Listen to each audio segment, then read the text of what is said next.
5 part A to investigate the relationship between current and potential difference for a metallic conductor at constant temperature. Okay, so first of all we need a variable voltage supply, so we will use our power supply and our potentiometer as we looked at yesterday. Okay, so I'm going to do this in red because this is just kind of the external part of the circuit, not really involved. All it's doing is allowing us to vary the voltage. Okay, so we've got sliding contact here. So what we're going to do is we're going to do sliding contact, and between there and the end of the resistor, so to here, that's effectively going to be our circuit. So remember the idea. Okay, let's say the power supply has 6 volts. Okay, as I slide this over and back, the potential difference between these 2 points, which is effectively the voltage for our circuit, will vary from 6 volts if we had it here to 0 volts here, where it is at the moment probably about 4 volts. Okay, so that's, and we'll be using this circuit an awful lot, okay, not just in these experiments, okay, also in Joule's law experiment. So that just allows us to vary our voltage, and that does vary our current. Okay, all we need down here then is we need a metal at constant temperature, so in other words a coil in water, and we need an ammeter to measure the current, and we need a voltmeter to measure the voltage or the potential difference. Ammeters are always placed in series in the circuit to find out how much charge is flowing. Voltmeters are always put in parallel between the 2 points that you want to measure the potential difference of, in this case across the coil. So let's look at it.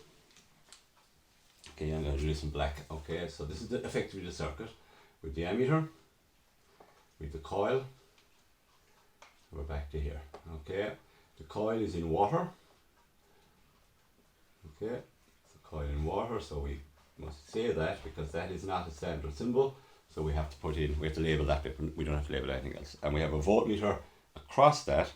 Okay, so I'm going to put the voltmeter across that, and I'm going to put it in blue, okay, because it isn't part of the circuit effectively. Okay, and that's it. Okay, so make sure it makes sense to you. Okay, so the red part just applies the varying voltage. As I move this up and down, it will vary the voltage here. Okay, that voltage will vary. If the voltage varies, the current will vary. We're going to measure the voltage at 1 volt, measure the current 2 volts, 3 volts, 4 volts, 5 volts, 6 volts. Okay, so let's draw our data sheet now, our table. Okay, so what we're in this case, it's quite straightforward. Okay, we only have 2 tables or 2 columns. Okay, with the voltage or potential difference, we're going to call it V. Okay, and it's measured in volts.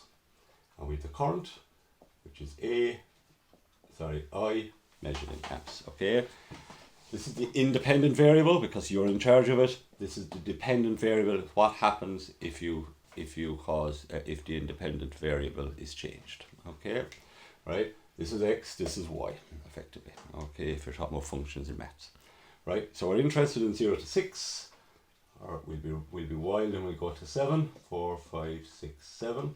Okay, if the voltage is 0, the current will be 0. Other than that, what we need to do now is find out what these are. Okay, when we have that done, okay, you're going to draw a graph. Okay, and let's look at the maths. We'll have a look at it again.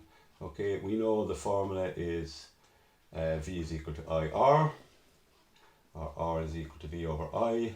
What we're interested in this case is we want I to be in the Y position and V to be in the X position, so we will write it like that.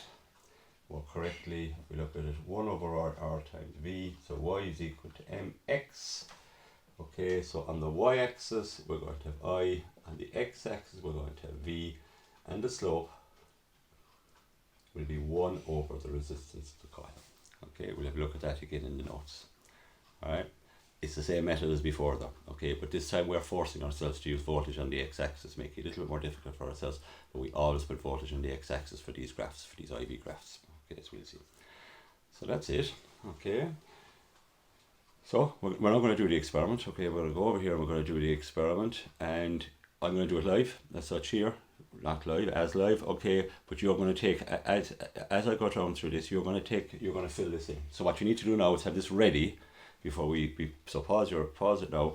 Okay, have this ready, and now I'm going to set up the circuit, and I'm going to take the readings, or you're going to take the readings. I'm going to show you the voltmeter and the ammeter, and you're going to take the readings. Okay, so just pause it here and back in a sec.